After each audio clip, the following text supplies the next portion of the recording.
बिस्मिल्लाहिर्रहमानिर्रहीम। हम लोग शुरू कर रहे हैं मोशन, चैप्टर नंबर 3 फन गेट के लेक्चर के सिलसिले में।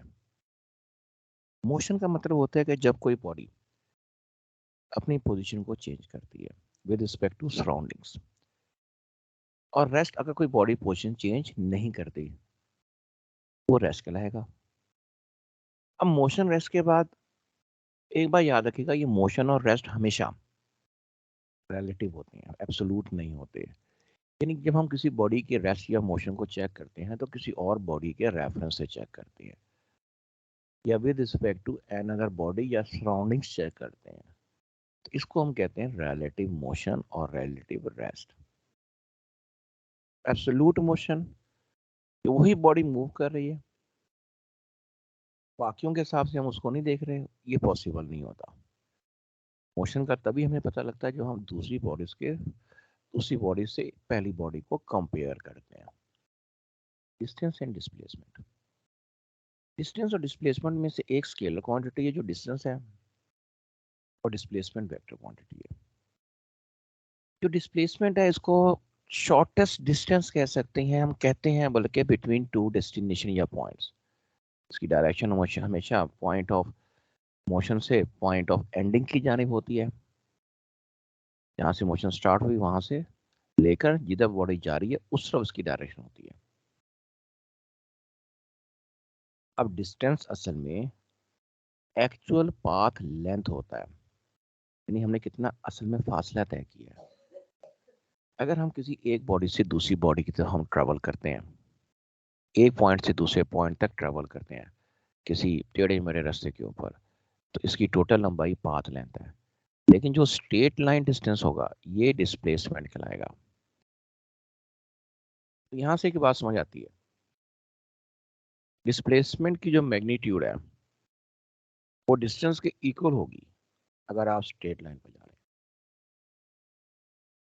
वरना ये हमेशा डिस्प्लेसमेंट डिस्टेंस से कम होता है। इसका मतलब है डिस्प्लेसमेंट और डिस्टेंस की ratio less than equal to 1 हो सकती है। इसको मैं यूं भी लिख सकता हूँ, और अगर मैं एस को इधर लिख दूं तो ये greater than equal to D आ जाएगा। ये भी हमारा एक एमसीक्यू है। जब ये दोनों इक्वल टू 1 होते हैं, इनकी रेशियो इक्वल टू 1 होती है, उसका मतलब है कि आप स्ट्रेट लाइन पे मूव कर रहे हैं। डिस्टेंस डिस्प्लेसमेंट दोनों को मीटर से मेजर करते हैं और कैपिटल एल इनका डायमेंशन है। फिर स्पीड आ जाती है जो कि rate of change of distance है, यानी कि टोटल डिस्टेंस को टोटल टाइम पे डिवाइड करने हैं, और मीटर पर सेकंड या एल टी माइनस वन इसका डायमेंशन है। ये भी स्केलर क्वांटिटी है। अब जब स्पीड के एवरेज स्पीड के फॉर्मूलों की बात की जाती है, ये बहुत इंपॉर्टेंट टॉपिक है हमारे एंटी टेस्ट में। एवरेज स्पीड का मतलब होगा total distance over total time.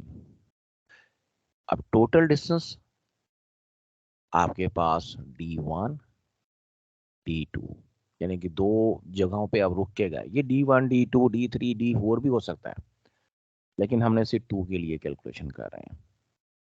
ये हमारे पास एवरेज स्पीड का फॉर्मूला बन गया। ठीक है।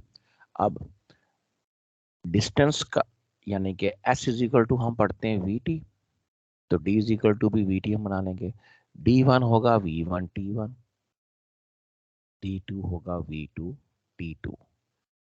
इसको यहाँ पुटअप कर दें तो ये बनेगा v1 t1 plus v2 t2 और t1 t2। अब यहाँ से हम डिफरेंट केसेस बना सकते हैं। पहला केस हम यूं बना लेते हैं, एक बॉडी जा रही है तो कुछ हिस्सा जो डिस्प्लेसमेंट का कवर करती है वेलोसिटी v1 से टाइम t1 से, दूसरा हिस्सा वेलोसिटी v2 से टाइम t2, यानी वेलोसिटी और टाइम दोनों इक्वल नहीं है, तो ये सामने फॉर्मूला लिखा हुआ है, ये चलेगा। लेकिन अगर आपके आने और जाने के टाइम इंटरवल सेम है, वेलोसिटीज डिफरेंट है, आप यहाँ से लाहौर से इस्लामाबाद गए, उतनी टाइम में वापस आ गए, लेकिन दोनों बार आपकी वेलोसिटी डिफरेंट है, तो वो केस यूं बनेगा कि v1 is not equal to v2 but T1 equal to T2 equal to T। अगर इसको यहाँ पुटअप करें जरा, V1T V2T over T plus T, ऊपर से T कॉमन निकलाएगा, यहाँ आएगा V1 V2 और नीचे बनेगा 2T, T कैंसिल हो गया। तो एवरेज स्पीड मालूम करने के लिए दो अलग अलग जो स्पीड दी गई है उनको जस्ट जमा करके डिवाइडेड बाय 2 कर दो, आंसर आ जाएगा। केस ये भी हो सकता है कि आपके पास डिस्टेंसेस इक्वल हों आने जाने के, टाइम इंटरवल डिफरेंट हो जाए, फिर आप कैसे एवरेज वेलोसिटी मालूम करेंगे? जरा सुन लो, डिस्टेंसेस इक्वल हैं, D1 और D2 दोनों इक्वल हैं, लेकिन जो टाइम इंटरवल है वो डिफरेंट है। तो बड़ा सिंपल है, आपके पास फॉर्मूला लिखा हो, ये असल में ये पहला जो फॉर्मूला है ना, ये वाला, ये तमाम फॉर्मूलों का मंबा है, यानी सारे फॉर्मूले यहीं से निकलते हैं। Total distance over total time, ये इसका खास सोर्स इसका। अब टोटल डिस्टेंस में आपके पास एक डिस्टेंस जाने का था, एक आने का था, बोथ आर इक्वल, तो आप कह सकते हो D1 इक्वल टू D2 है, ये D आ जाएगा अगर T1 अगर T2 के बराबर नहीं है। इस केस में एवरेज स्पीड जो बनेगी वो D plus D over T1 plus T2, तो वो 2T हो जाएगा। ये बड़ा सिंपल सा स्टेप था, कोई इतना मुश्किल इसके अंदर नहीं थी, ठीक है। इसी तरह डिफरेंट केसेस हैं जो हम आगे जाके अब देखेंगे। मैंने आपको बताया है कि असल फॉर्मूला टोटल डिस्टेंस और टोटल टाइम का, इसको आपने जहन में रखना है। सारे फॉर्मूले इसी एक फॉर्मूले के ऊपर हल हो जाते हैं। हाँ, अगर आपको शॉर्टकट्स याद हैं जो आगे जाके मैं अभी बता भी दूंगा, अभी आगे दिखा भी दूंगा आपको लिखे हुए, तो उसमें ये होता है कि टाइम ज़रा बच जाता है। लेकिन अगर जो बंदा कहता है कि भाई इतने सारे फॉर्मूले याद करना मेरे बस की बात नहीं है, तो बेहतर है कि वो ये बेसिक फॉर्मूला याद करे और क्वेश्चन की स्टेटमेंट के मुताबिक सिचुएशन को डील करे। अब इसमें अगला देखें, ये आपके पास वो चीज़ें आ रही है मैं अभी बता रहा था। इसमें जो फॉर्मूले हैं पहले हम उनको ज़रा देख लें, क्योंकि एवरेज स्पीड की बात अभी अभी हमने की है। तो एवरेज स्पीड के फॉर्मूले में आपको पहले यहाँ पे शो ऑफ करा है, तो ये लिखे हुए सारे। पहला फॉर्मूला आपके पास ये है, ये मैं बता चुका हूँ, ए वाला जिसमें मैं डबल टिक किया। सेकंड फॉर्मूला आपके पास ये आ जाएगा, इसमें डिस्टेंस और टाइम इक्वल नहीं है।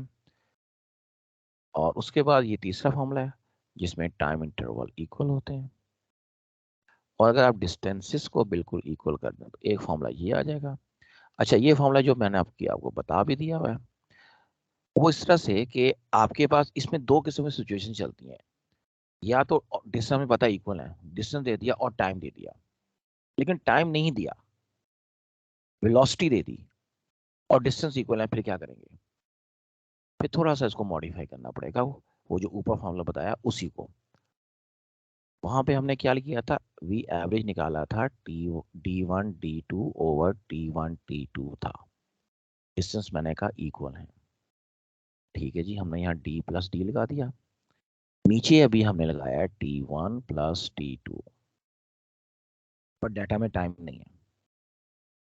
और जब टाइम नहीं है, इसका मतलब है टाइम को यहाँ सॉल्व करके पुटअप करना पड़ेगा। अब ये देखें सॉल्व कैसे करेंगे। चूंकि हमारे पास formula S is equal to V T या D is equal to V T होता है, तो ये होगा D is equal to V1 T1 और दूसरा होगा D is equal to V2 T2, ये फॉर्मूला होगा। अब यहां से T1 निकलेगा D ओवर V1 और T2 निकलेगा D ओवर V2। ये आप यहां पे नीचे पुटअप करें, ऊपर तो 2D आ गया। अब आगे फर्दर इसके अंदर हम जो चेंज कर रहे हैं वो देखें, तो ये आ जाएगा D ओवर V1 इधर T1 की जगह और D ओवर V2 इधर आ गया। D कॉमन निकल के ऊपर वाले D से कैंसिल होगा, ये D कॉमन निकाल दिया, 1 over V1 plus 1 over V2, ये D कैंसिल हो गया। नीचे वाले आप फैक्टर्स का एलसीएम ले लीजिए, v1 v2 इधर आ गया v1 प्लस v2, ये ऊपर जाकर शिफ्ट हो जाएगा इधर। तो average speed in this case, जिसमें सिर्फ आपको दी जाएंगी वेलोसिटीज आने जाने की, 2v1 v2 over v1 plus v2, ये फॉर्मूला बनेगा। इस तरह आप देख सकते हो सारी की सारी सिचुएशंस आप हल कर सकते हो, लेकिन बेसिक फॉर्मूला वही जो मैं बता चुका हूँ। यहाँ तक बात क्लियर है आप लोगों को? फिर हम आगे चलते हैं।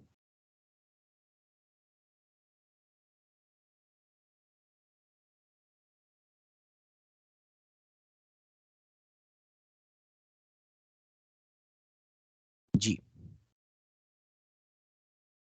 ये फाइल आपके साथ शेयर हुई है पहले से। इसमें जो चीज़ आपने देखनी है, एक तो आपको ये तीन मैं बता चुका हूँ बातें, रेशो के हवाले से, डिस्टेंस और डिस्प्लेसमेंट की। ठीक है, अब अगर आप सर्कुलर मोशन के अंदर आ जाते हैं और ये डिस्टेंस और डिस्प्लेसमेंट सर्कुलर मोशन के केसेस में कैलकुलेट करते हैं, जैसा यहाँ क्वेश्चन नंबर 1, फिर क्वेश्चन नंबर 2 और फिर क्वेश्चन नंबर 3। क्वेश्चन नंबर 1 में ये है कि बॉडी चली है इधर से और घूमती हुई अपने डायामीटर के ऑपोजिट एंड पे चली गई है, तो इसका डिस्प्लेसमेंट अगर देखा जाएगा तो ये डायामीटर होगा 2r के बराबर। ठीक है, डिस्प्लेसमेंट 2r होगा। तो ये आप यहाँ चीज नोट कर लें कि ये डिस्प्लेसमेंट होगा 2r, यानी कि डायामीटर। जो डिस्टेंस है वो आधा सरकमफेरेंस है, यानी 2πr का डिवाइडेड बाय 2, तो वो आ जाएगा πr। ये आपका डिस्टेंस है। अगर आपकी बॉडी इस पॉइंट से चलती है डायमीटर के और वर्टिकल डायमीटर के इस पॉइंट पे पहुंचती है, तो ये क्वार्टर सर्कल इसने कवर किया है, यानी 2πr का फोर्थ पार्ट, ओ पाई आर ओवर 2 बनता है।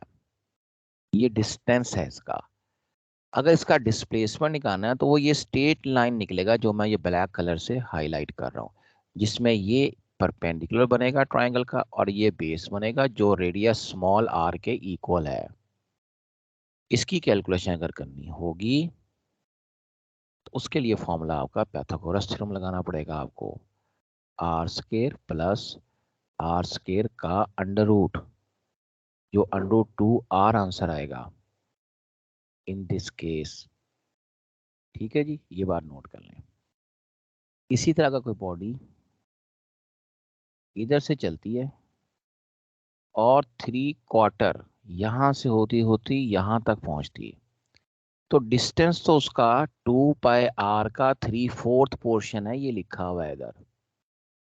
इसको अगर सॉल्व कर लें तो ये बन जाता है आपके पास 3πr ओवर 2, दिस वन। ठीक है, जो डिस्प्लेसमेंट है इसका वो यही डिस्टेंस बनेगा जो हमने अभी कैलकुलेट किया, √2r। ठीक है, डिस्प्लेसमेंट सेम है केस नंबर 2 में और केस नंबर 3 में, डिस्टेंस का फर्क है। ठीक है, ये बात नोट कर लीजिए अच्छे से। डिस्प्लेसमेंट वेक्टर क्वांटिटी है, डिस्टेंस स्केलर क्वांटिटी है। अगर एक सवाल यूं होता है कि आपके पास ये जैसा आज का फुटबॉल मैच हो रहे हैं, ये एक गोल है, ये दूसरा गोल है, एक प्लेयर है, ये सेंट्रल लाइन है, बीच में टोटल 100 मीटर का फासला है लेट्स सपोज। अब वो यहाँ से अपनी मोशन स्टार्ट करके पहले एक गोल की जाने जाता है, ये ए है और ये बी है। हमें बताया गया कि ये 10 मीटर का फासला तय करता है, यहाँ से 20 मीटर वापस जाता है। ठीक है, और वहां से भागता हुआ 30 मीटर इधर आ जाता है। तो हमसे पूछा जा सकता है टोटल डिस्टेंस या डिस्प्लेसमेंट। अब डिस्टेंस तो यहाँ 30 और 20 50 और 10 60 मीटर कवर किया उसने, लेकिन जब डिस्प्लेसमेंट की बारी आएगी ना, तो दो डिस्टेंसेस आपके सेम डायरेक्शन में है। अब आप देखें इनिशियल पोजीशन पर वो यहाँ पर था, ये था उसका, यहाँ से 10 गया और 20 वापस गया, यानी कि अब आपका डिस्प्लेसमेंट जब वो यहाँ पहुंचेगा पॉइंट सी पर तो -10 होगा। जब वो वापस 30 मीटर भागेगा तो वो -10 यहाँ आते आते 0 हो जाएगा और बाकी 20 बचेगा उसके पास। इसका आसान तरीका ये है कि सेम डायरेक्शन के दोनों डिस्प्लेसमेंट्स यानी 30 और 10 इन दोनों को जिनको सर्कल में बन गया ऐड करो और वो 20 में से माइनस कर दो, 20 को माइनस कर दो तो 20 आपका जवाब ऐसे आ जाएगा। लेकिन डायरेक्शन होगी टूवर्ड्स ए। डायरेक्शन के लिए आपको ध्यान से देखना पड़ेगा। इस तरह का भी क्वेश्चन आ सकते हैं, तो ये अब आपने ध्यान में रखना है। अच्छा, एक और क्वेश्चन आ जाता है जैसा ये सर्कल बना, ये वाला, ये राइट साइड पे देखें, मैं इसको अब ब्लैक कलर से डार्क कर रहा हूँ। ये सर्कल ने आधी रेवोल्यूशन मुकम्मल की और यहाँ पहुंच गया। अब जब इसने आधी रेवोल्यूशन मुकम्मल की तो ये इसका पॉइंट ऑफ कांटेक्ट है इनिशियली। अब पॉइंट ऑफ कांटेक्ट यहाँ पहुंच गया जिसको मैंने P और P प्राइम से शो किया। अब ये जो मैं ग्रीन कलर की लाइन ड्रॉ कर रहा हूँ ये इसका डिस्प्लेसमेंट है, जबकि इधर ये डिस्टेंस है टोटल। डिस्टेंस हाफ रेवोल्यूशन में 2πr का हाफ होगा जो कि πr होगा, लेकिन डिस्प्लेसमेंट P प्राइम का डिस्टेंस होगा जो कि राइट एंगल ट्राइंगल बन रही है यहाँ पर, ये उसका हाइपोटेन्यूज बनता है। तो वो बनता है आपके पास बेस का स्क्वायर यानी कि πr का होल स्क्वायर आएगा और उसके अलावा 2r का होल स्क्वायर आएगा। इसको सॉल्व कर लीजिएगा, डिस्प्लेसमेंट आ जाएगा। ये एक और किस्म की सिचुएशन थी इसके अंदर। अगर ये सर्कल या ये बॉल या फुटबॉल पूरा एक राउंड मुकम्मल कर लेता, यानी यहां से चलता, ये पॉइंट ऑफ कांटेक्ट है जमीन के साथ, और जब यहां आता तो वही पॉइंट ऑफ कांटेक्ट वापस आ जाता, तो डिस्टेंस पूरा 2πr होता और डिस्प्लेसमेंट भी इसका 2πr ही होता। ठीक है, इस केस में डिस्टेंस डिस्प्लेसमेंट इक्वल हो जाते हैं क्योंकि वो जो डिस्टेंस है वो पूरी रेवोल्यूशन का सरकमफेरेंस होता। बहरहाल ये चीजें हैं इसके अंदर। उसके बाद याद रखिएगा मैकेनिक्स में एक होता है स्टैटिक पोर्शन, एक होता है डायनामिक्स। स्टैटिक में बॉडी रेस्ट पर होती है और डायनामिक में मोशन में होती है। अब डायनामिक में भी आपके पास एक काइनेमैटिक्स आ जाती है, काइनेटिक्स आ जाती है। इसमें आप आमतौर पर काइनेमैटिक्स में मोशन कंसिडर करते हो लेकिन उसकी कॉज को नहीं देखते, यानी कि फोर्स को नहीं देखते, लेकिन जो काइनेटिक्स है इसके अंदर फोर्स को देखना पड़ता है। अच्छा, अब मोशन में देखा जाए तो ट्रांसलेशनल मोशन, ये स्ट्रेट पाथ पे होगी तो रेक्टिलिनियर कहलाएगी, कर्व के ऊपर होगी कर्विलीनियर कहलाएगी।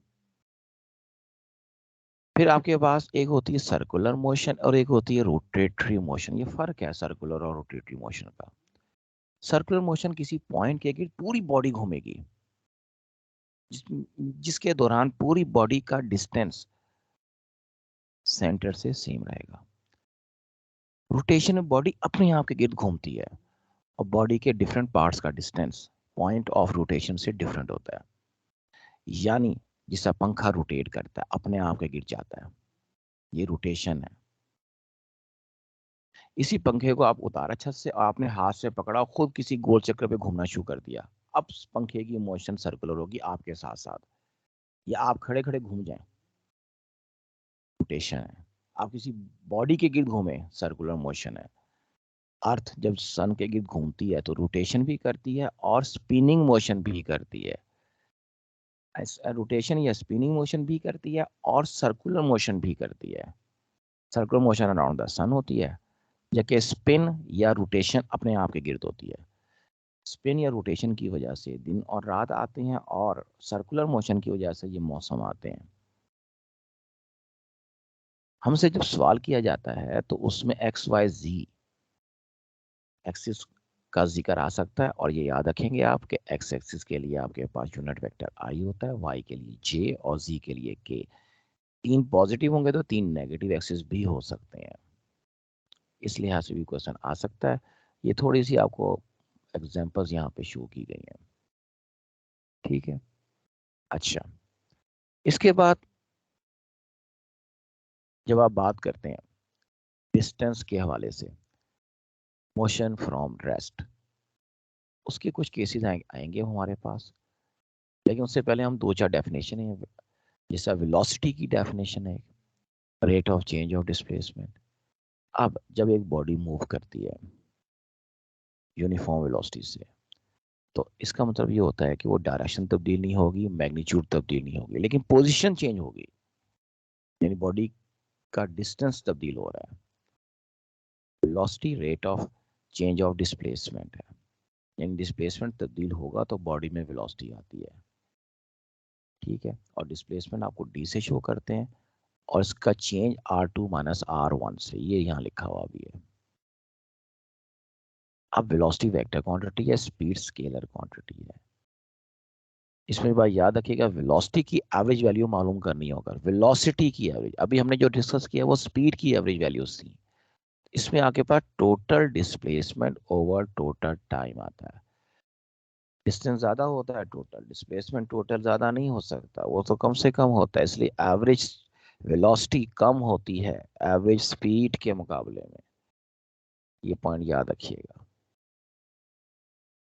वेलोसिटी तब्दील जब भी होगी बॉडी में एक्सेलरेशन पैदा होता है। वेलोसिटी तब्दील नहीं हो रही, उसका rate of change of displacement constant है, तो एक्सेलरेशन चेंज या एक्सेलरेशन प्रोड्यूस नहीं होगा।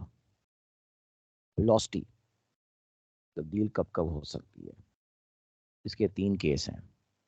नंबर 1, वेलोसिटी की डायरेक्शन चेंज हो जाए, सर्कुलर मोशन मिसाल है। मैग्नीट्यूड चेंज नहीं होती, इसमें डायरेक्शन मुसलसल चेंज हो रही होती है, और वेलोसिटी के डायरेक्शन में तब्दीली की वजह से वेलोसिटी में चेंज आता है और एक्सेलरेशन पैदा होता है सेंटीपिटल वाला सर्कुलर मोशन के अंदर। Number 2 case, velocity straight line पे बॉडी जा रही है, वेलोसिटी की डायरेक्शन चेंज नहीं हो रही, मैग्नीट्यूड कम ज्यादा हो जाए, कम हो जाए या ज्यादा हो जाए, तो उसके नतीजे में या तो रिटार्डेशन पैदा होती है कम होने के नतीजे में, या फिर पॉजिटिव एक्सेलरेशन आता है,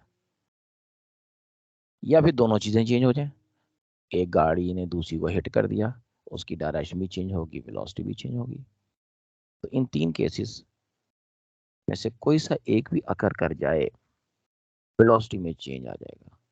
अगर हम चाहते हैं वेलोसिटी में चेंज ना आए, तो हमें चाहिए कि तीनों चीजें एक साथ रहें, कोई तब्दीली ना आए, वो यूनिफॉर्म वेलोसिटी रहेगी, और इन दैट केस एक्सेलरेशन 0 हो जाएगा। अब हमारे पास जब वेलोसिटी में चेंज पॉजिटिव होता है, बॉडी की वेलोसिटी बढ़ रही है, तब जो एक्सेलरेशन पैदा होता है वो पॉजिटिव होता है, सेम डायरेक्शन में होता है, डायरेक्शन ऑफ मोशन के पैरेलल होता है।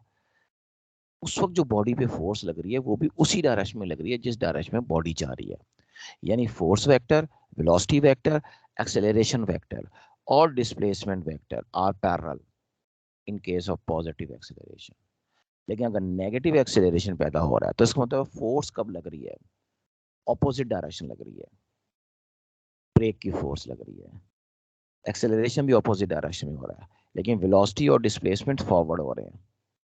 इस केस में वेलोसिटी और डिस्प्लेसमेंट का एंगल तो 0 रहता है, वो तो इन आइदर केस 0 रहेगा, चाहे वेलोसिटी ज्यादा हो रही है या कम हो रही है। लेकिन जो एक्सेलरेशन का एंगल इनका होता है वो 180 डिग्री बन जाता है। ये भी इसका एमसीक्यू है। वेलोसिटी और एक्सेलरेशन परपेंडिकुलर होते हैं सर्कुलर मोशन में। सर्कुलर मोशन में वेलोसिटी और एक्सेलरेशन परपेंडिकुलर होते हैं, लेकिन डिस्प्लेसमेंट और वेलोसिटी फिर पैरेलल होंगे, ये पैरेलल ही रहते हैं। यानी हम डिस्प्लेसमेंट की डायरेक्शन टेंजेंट के अलॉन्ग लेते हैं वेलोसिटी की तरह सर्कुलर मोशन में, लेकिन एक्सेलरेशन रेडियल एक्सिस की तरफ होता है, सेंटर की जानिब, हमेशा सेंटीपिटल एक्सेलरेशन। और याद रखना एक पॉइंट मैं यही बता दूं, लेकिन उसका जिक्र आगे भी आएगा। सर्कुलर मोशन भी 2 टाइप की होती है, एक यूनिफॉर्म सर्कुलर मोशन होती है और एक नॉन यूनिफॉर्म सर्कुलर मोशन होती है। हम अभी जो बात कर रहे हैं वो यूनिफॉर्म सर्कुलर मोशन के हवाले से कर रहे हैं। ये सारी डेफिनेशंस हैं, यहाँ लिखी हुई है आपके नोट्स में, ये डिस्कस हो चुकी हैं सारी। इंस्टेंटेनियस वेलोसिटी इसमें आ गई है, किसका मतलब होता है कि velocity at a very short interval of time, ठीक है। इसी तरह एक्सेलरेशन भी सारा हो गया। अब कुछ पॉइंट्स हैं इसके अंदर। हमारे पास दो किस्म के ग्राफ आएंगे, एक डिस्प्लेसमेंट टाइम, एक वेलोसिटी टाइम। इसमें आपने जो बात नोट करनी है, सामने आपको 1 2 3 ग्राफ नजर आ रहे हैं इस वक्त। ये तीनों जो ग्राफ हैं, इसमें एक चीज आपने सीखनी है, स्लोप। ग्राफ पढ़ने से पहले आपको स्लोप का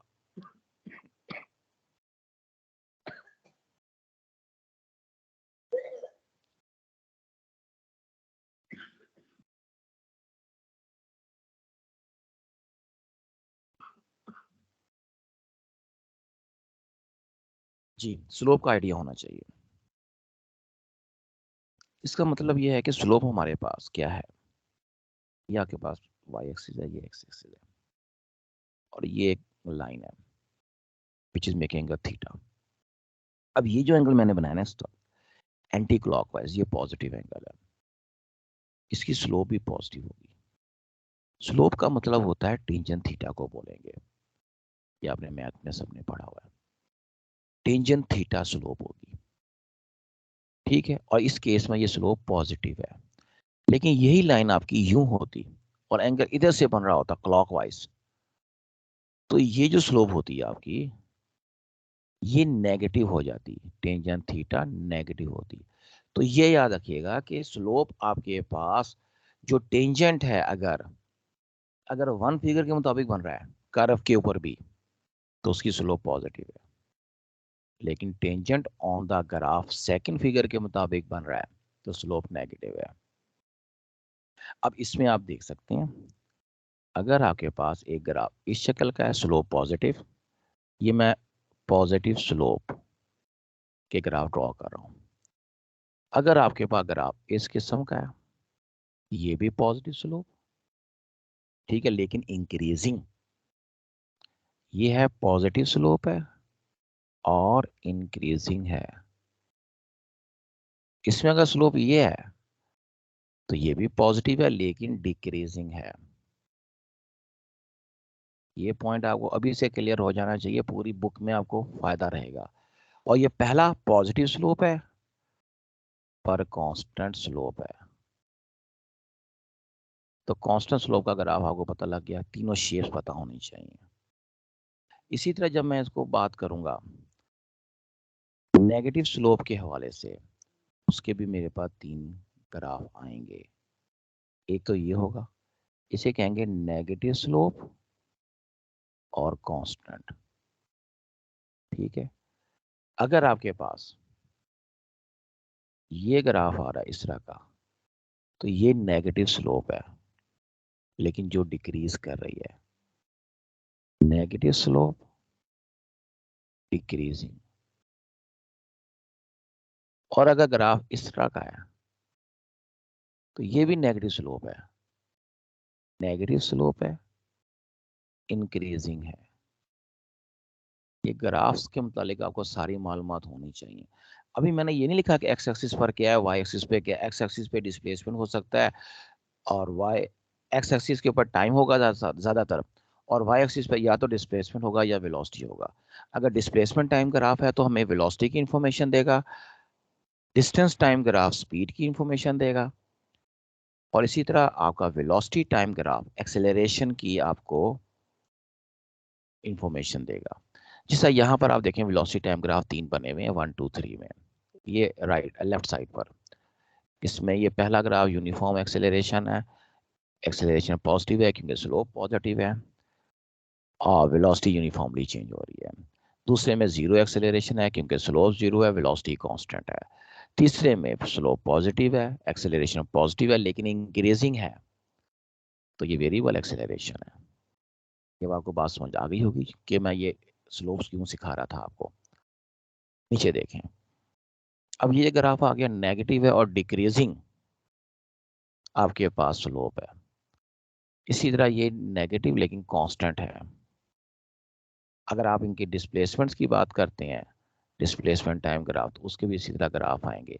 ये जो नीचे आपको दो ग्राफ नजर आ रहे हैं, ये आपके पास जो इक्वेशन ऑफ मोशन है, फर्स्ट इक्वेशन ऑफ मोशन के ग्राफ हैं, ये वाले सारे पॉजिटिव एक्सेलरेशन के हवाले से, लेकिन इनिशियल वेलोसिटी पॉजिटिव है या नेगेटिव है उस हवाले से चेंज हो रहे हैं, और ये नेगेटिव स्लोप के हवाले से नीचे ग्राफ्स हैं। बाकी नोट के अंदर आप देख सकते हैं ये फॉर्मूला हम डिस्कस कर चुके हैं, ठीक है जी। टाइम कभी नेगेटिव नहीं हो सकता। अगर आप इनक्लाइन प्लेन के ऊपर हैं या सर्कुलर मोशन में है तो नेट एक्सेलरेशन का फॉर्मूला, और ये जो नेट एक्सेलरेशन के फॉर्मूले की हम बात कर रहे हैं ये यूनिफॉर्म सर्कुलर मोशन की बात नहीं हो रही, ये नॉन यूनिफॉर्म सर्कुलर मोशन है, ठीक है। और इसका जो एंगल है ये रेडियल एक्सेलरेशन और टेंजेंशियल एक्सेलरेशन की रेशियो होती है टेंजेंट थीटा, क्योंकि जब कोई बॉडी मूव करती है सर्कुलर मोशन में तो एक होता है आपका रेडियल एक्सेलरेशन जिसे सेंटीमीटर भी कहते हैं, एक टेंजेंशियल एक्सेलरेशन होता है जो टेंजेंट कहलाऊंगा। ये तभी होता है जब वेलोसिटी की मैग्नीट्यूड चेंज हो रही होती है नॉन यूनिफॉर्म सर्कुलर मोशन में। सर्कुलर मोशन में कोई टेंजेंशियल एक्सेलरेशन नहीं होता और एक एंगुलर एक्सेलरेशन भी यहाँ पर होता है जो चैप्टर 5 में जिसका जिक्र आएगा। अच्छा, अब हमारे पास इसमें जो कुछ केसेस हैं मोशन फ्रॉम रेस्ट के कुछ केसेस हैं। मोशन फ्रॉम रेस्ट में जब हम इक्वेशन ऑफ मोशन को पढ़ते हैं हमारे पास इक्वेशन ऑफ मोशन 3 होती हैं बेसिकली, लेकिन हम उसको 4 में पढ़ेंगे। एक पहली इक्वेशन है V F is equal to V I plus A T. अगर रेस्ट मोशन है तो वी आई 0 हो जाएगी, इक्वेशन बनेगी V F is equal to A T, S is equal to V I T half A T square.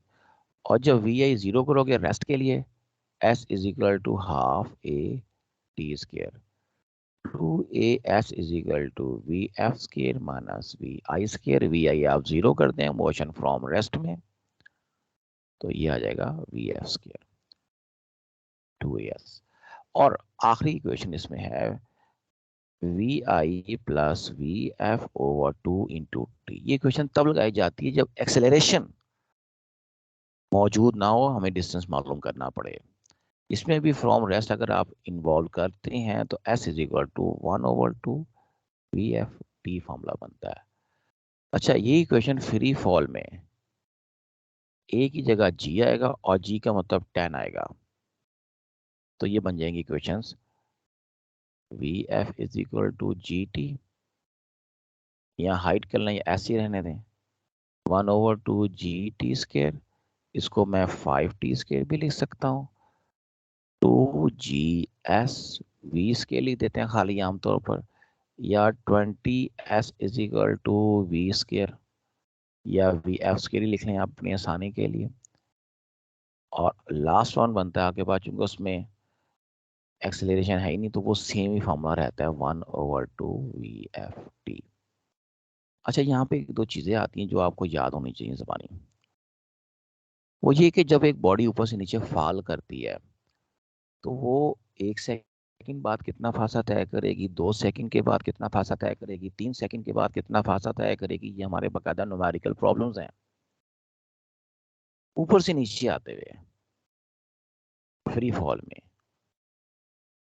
हम जो equation use करते हैं तो s is equal to 1/2 G T square या 5t स्केयर करते हैं। इसमें अगर आप टाइम लेते हैं 1 सेकेंड तो उसका जो डिस्टेंस s1 आता है आपके पास वो आ जाएगा खाली 5, क्योंकि टी स्केयर अगर आप 1 लगा देते हो तो 5 आएगा। अगर आप 2 सेकेंड का इसका डिस्टेंस कैलकुलेट करें s2 आपके पास आता है 5 2 स्केयर, अब 2 का स्केयर 4, 4 को 5 से किया 20 आ गया। अगर आप t को कर देते हो 3 सेकेंड, 3 सेकेंड्स का डिस्टेंस एंड सो ऑन, तो ये आपके पास आ जाता है 3 स्केयर 45 मीटर। अब ये तो एक कैटेगरी के सवाल आ गए। अब एक आता है during first second, during second second, during third second. ये अगर आप डिस्टेंस निकालने आ जाएं इसको S1 प्राइम का नाम देंगे, ये S1 के बराबर ही होगा। इसको S2 प्राइम का नाम देंगे, इसके लिए S2 में से S1 माइनस करना पड़ेगा, 20 में से 5 गए तो 15 आंसर आता है इसका।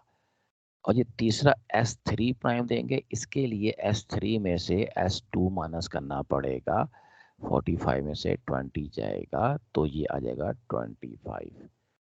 ड्यूरिंग का मतलब है 1 सेकंड के दौरान।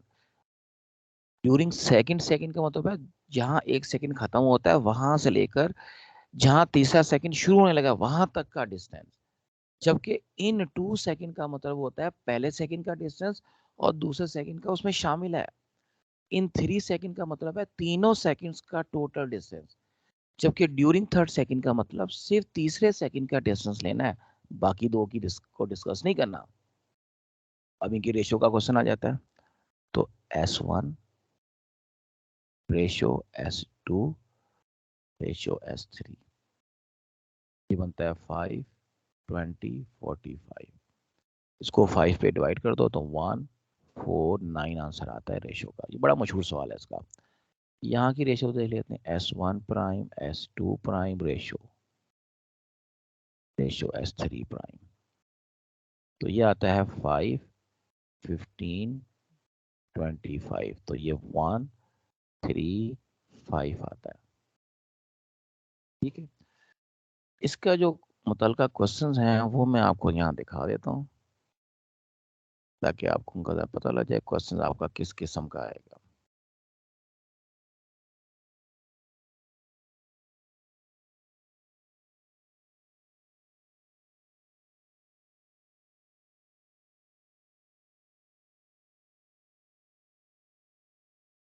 ये है जी।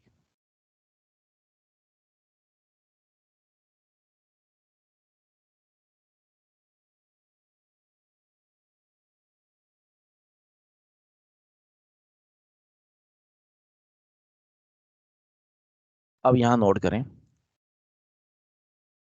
ये आपके पास है, a body falling freely under the action of gravity, the ratio of distances covered by that body in first second and third second।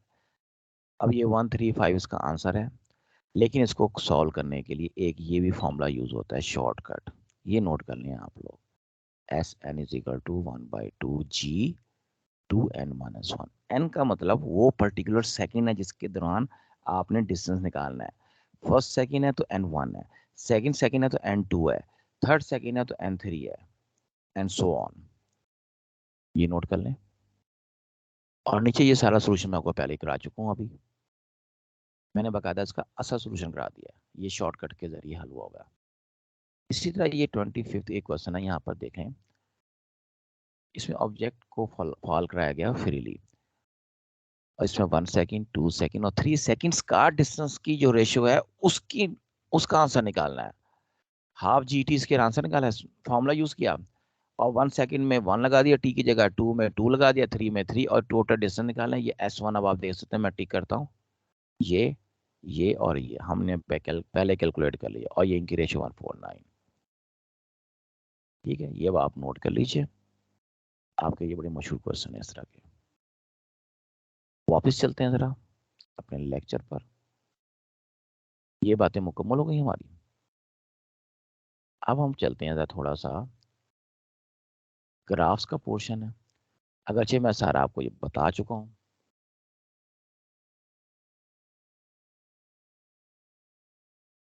फिर भी आप कुछ ग्राफ्स दोबारा देख लें ताकि आपका कॉन्सेप्ट मजीद क्लियर हो जाए इसके सिलसिले में। अगर आप देख सकते हैं तो बेसिक इंफॉर्मेशन में यहाँ लिखा हुआ है, नोट्स के अंदर आपको मिल जाएंगे ये तीनों किस्म की स्लोप्स, जिसमें इंक्रीजिंग, कांस्टेंट या जीरो स्लोप, अनडिफाइंड स्लोप, ठीक है ना, ये सब यहाँ पे डिफाइन की गई है। ठीक है, इनमें ये डिस्कस नहीं हो रहा कि ये आपके पास वेलोसिटी टाइम ग्राफ है या डिस्प्लेसमेंट टाइम ग्राफ है, अलबत्ता वो आगे नीचे क्वेश्चन की शक्ल में है। वेलोसिटी टाइम ग्राफ का पोर्शन ये है आपके पास। ठीक है, डिफरेंट किस्म के वेलोसिटी टाइम ग्राफ की एग्जांपल्स आपको मिली हुई हैं सामने, ये मैं डिस्कस कर चुका हूँ आपके साथ। अगर ये डिस्प्लेसमेंट टाइम ग्राफ को हम डिस्कस करें इसमें, तो डिस्प्लेसमेंट टाइम ग्राफ में ये होता है कि अगर डिस्प्लेसमेंट टाइम ग्राफ आपके पास इस तरह से आ जाए, इसका मतलब है डिस्प्लेसमेंट कवर ही नहीं हो रहा, वेलोसिटी जीरो है, बॉडी रेस्ट पर है। और डिस्प्लेसमेंट टाइम ग्राफ में इस तरह का ग्राफ कांस्टेंट वेलोसिटी को रिप्रेजेंट करता है।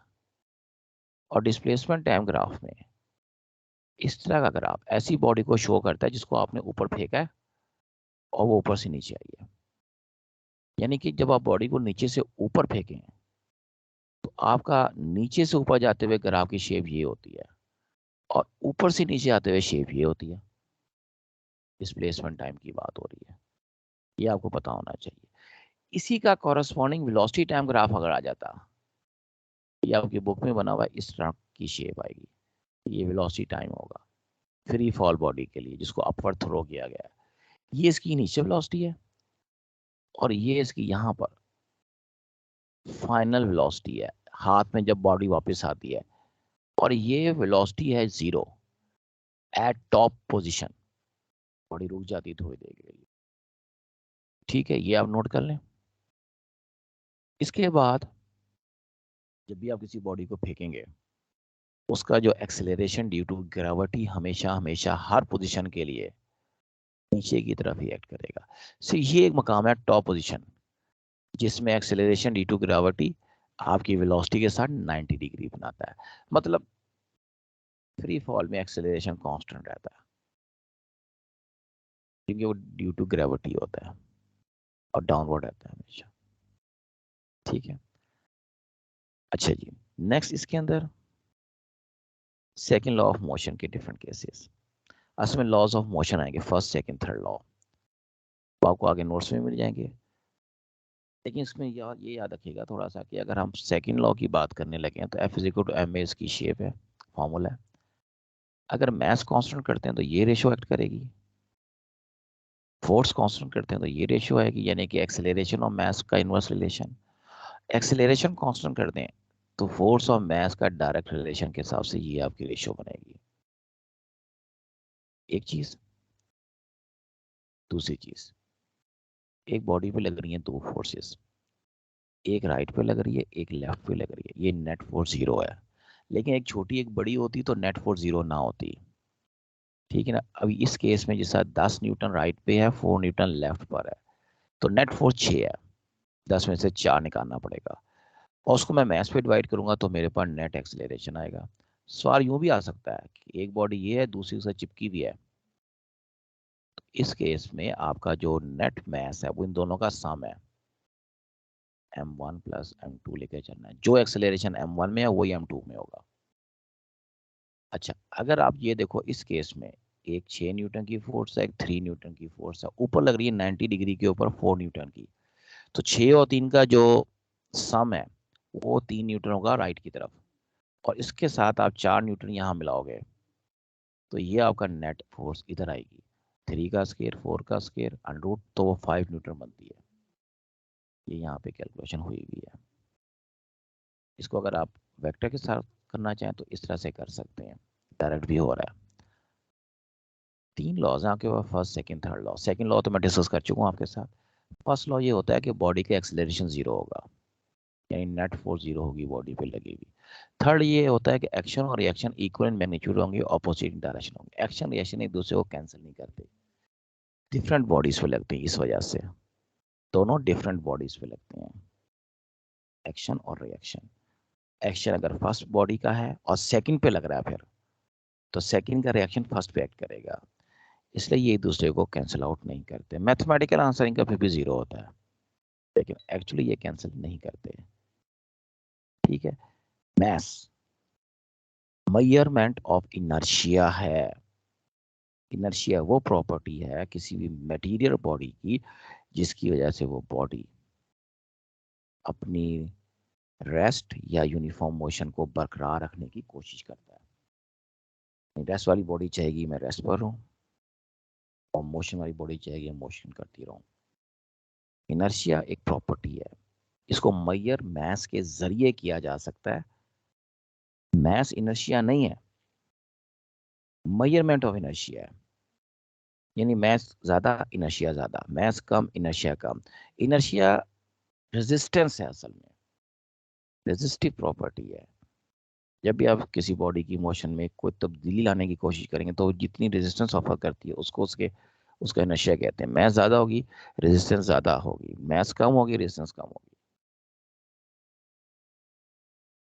बाकी ये लॉस में आपको बता दिए, लॉ ऑफ इनर्शिया की बात कर ली, सेकंड लॉ का भी जिक्र हो गया, थर्ड लॉ का भी जिक्र हो गया। Frame of reference, coordinate system जिसकी मदद से आप मेजरमेंट करते हैं मोशन ऑफ बॉडी की, दो किस्म के होते हैं, इनर्शियल और नॉन इनर्शियल। इनर्शियल को हम non accelerated frame of reference भी कहते हैं, ये लिखा हुआ नंबर 1 में। इसका एक्सेलरेशन 0 होता है, ये नीचे लिखा हुआ है। इस पे लगने वाली फोर्स भी 0 होती है। न्यूटन लॉस आपके इनर्शिया फ्रेम में अप्लाई होते हैं। नॉन इनर्शियल में एक्सेलरेशन 0 नहीं होता। ठीक है।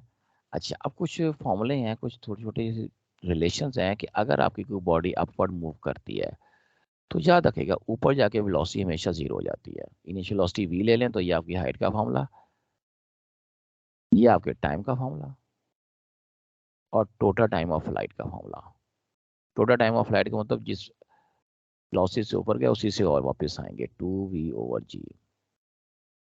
और उसके बाद कोई बॉडी ऊपर से नीचे फेंका जाए तो ये उसका टाइम है नीचे ज़मीन पर आने का, और ज़मीन पर टकराने से पहले उसकी वेलोसिटी का फॉर्मूला ये होगा। ठीक है। और डिस्टेंस कैलकुलेट करना है तो वेलोसिटी और मोशन फ्रॉम रेस्ट में ये मैं बात कर चुका हूँ, हाफ g/t²। इसके बाद आ जाता है आपके पास मोमेंटम, क्वांटिटी ऑफ मोशन। अब यहाँ मोमेंटम को याद रखना, ये मास इनर्शिया आ गया और ये वेलोसिटी स्लोप आ गई डिस्प्लेसमेंट टाइम ग्राफ की।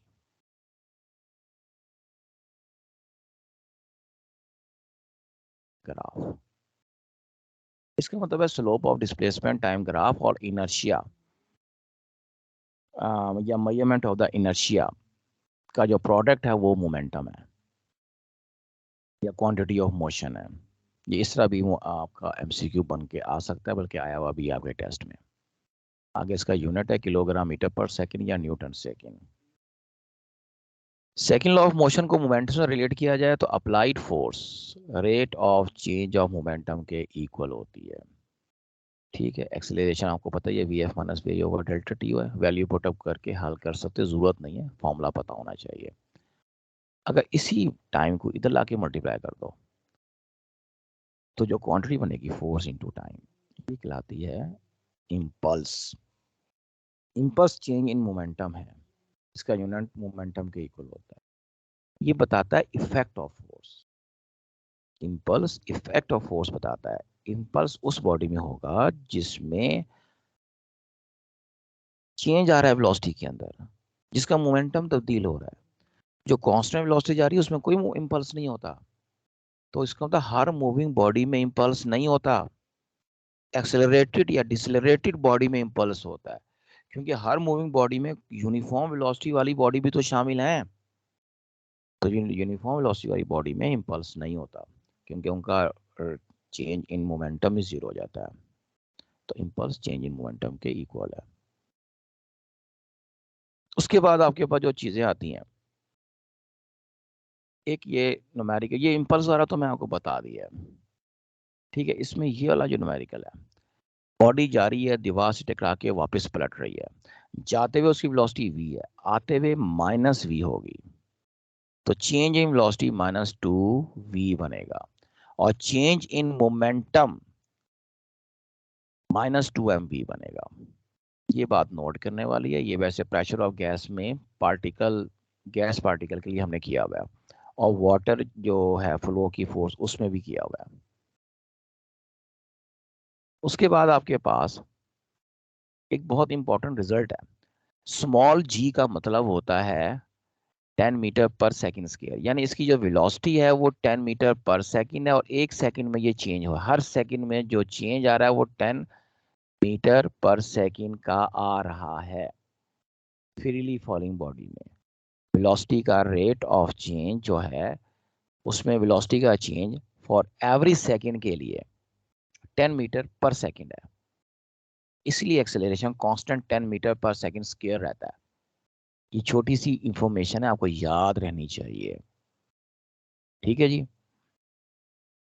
तो हम यूं कह सकते हैं कि पहला सेकंड गुजरा, वेलोसिटी में चेंज 10 का आएगा, अगले सेकंड में चेंज फिर 10 का आएगा। यानी अगर पहले वेलोसिटी 0 है तो एक सेकंड के बाद उस वेलोसिटी को 10 होना चाहिए। अगले सेकंड के बाद वेलोसिटी को 20 होना चाहिए, उसके अगले के बाद 30 होना चाहिए एंड सो ऑन। ये हम कह सकते हैं, इस रिजल्ट से हम निकाल सकते हैं ये बात।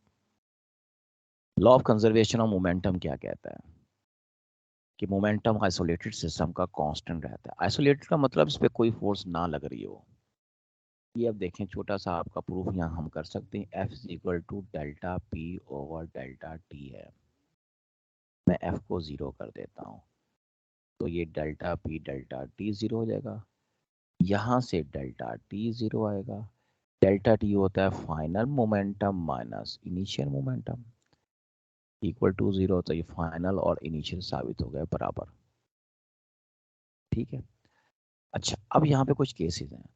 एक है वो मोमेंट वाला, यानी कि मोमेंटम एंड एक्सप्लोसिव फोर्सेस वाला, एक वो फायरिंग ऑफ गन वाला, और एक वाटर फ्लो की फोर्स होती है।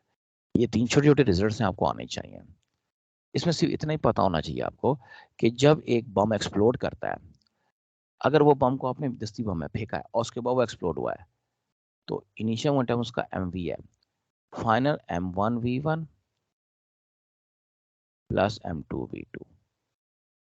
अगर कोई बम रेस्ट पर था और एकदम एक्सप्लोड कर गया और उसके मुख्तलिफ पार्ट्स ऑपोजिट डायरेक्शन में गए हैं, m1v1 is equal to minus m2v2 formula होगा, क्योंकि इनिशियल मोमेंटम 0 हो जाएगा, तो ये वाला पोर्शन का 0 हो जाता है, तो उधर से एक वैल्यू उधर ले आएंगे। अब ये भी हो सकता है कि मैसेज में हमें कुछ रेशियो दे दी जाए। यहाँ पर आप देखें, वेलोसिटीज की जो रेशियो है वो m2 m1 के बराबर है। नेगेटिव साइन यहाँ हम इग्नोर कर रहे हैं मैग्नीट्यूड के लिए। अब ये मैसेज की रेशियो दी जाए तो उससे मुख्तलिफ फॉर्मूले बन सकते हैं। एक फॉर्मूला ये यहाँ पे मेंशन है, ये आप नोट से देख लीजिएगा। इसमें एक और चीज भी है कि आपके पास जब कोई बॉडी एक्सप्लोड करती है, तो जिस लम्हे वो एक्सप्लोड करेगी उस लम्हे उसमें वेलोसिटी है या नहीं है, ये भी नोट रखना है। जैसे एक फायर क्रैकर का क्वेश्चन आपकी बुक में, उसमें फायर क्रैकर को ऊपर फेंकते हैं, तो वो ऊपर हाईएस्ट पॉइंट पे जाके एक्सप्लोड कर रहा है, तो उसका इनिशियल वहां की वेलोसिटी हमने 0 ली एक्सप्लोजन से पहले, और फॉर्मूला ये लगाया जो सामने लिखा हुआ है, ये सामने जिसमें v1 m1 v1 is equal to m2 v2 है। लेकिन वो फायर क्रैकर ऊपर जाते जाते दरमियान में कहीं एक्सप्लोड कर जाए, तब उसकी वेलोसिटी कांस्टेंट 0 नहीं है, उसकी कोई ना कोई फाइनल वेलोसिटी होगी।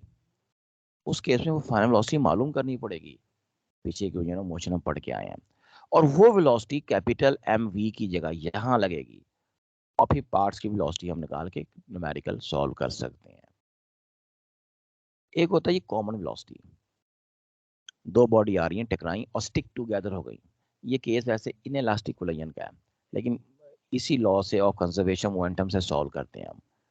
m1v1 इनिशियल मोमेंटम दो बॉडीज का, पूरे सिस्टम का, after the collision m1v1 prime m2v2 prime. Note कर लो इसको, नोट्स में वैसे आपको मिल जाएगा पोर्शन ही वाला, लेकिन फिर भी नोट कर लिया करो। कॉमन वेलो, अब ये दोनों वर्ड टकराने के बाद एक ही वेलोसिटी v से मूव कर रही है, तो ये m1 प्राइम भी v बन गया, m2 प्राइम भी v बन गया। आगे ये m1 v1 m2 v2 रहेगा। v कॉमन निकाल दो राइट साइड से, तो आपके पास ये आ गया m1 v1 m2 v। अब ये डिवाइड कर दें तो कॉमन वेलोसिटी का फॉर्मूला बना m1 v1 m2 v2 m1 plus m2। अब डिफरेंट केसेस बना सकते हैं। अगर आप m1 equal to m2 equal to m ले लो, तो इससे कॉमन वेलोसिटी का जो आंसर बनेगा v1 v2 ओवर 2 बन जाएगा। ठीक है, ये बात नोट कर लें, स्क्रीनशॉट ले लिया करें फौरन, ताकि बाद में नोट करने में आसानी हो।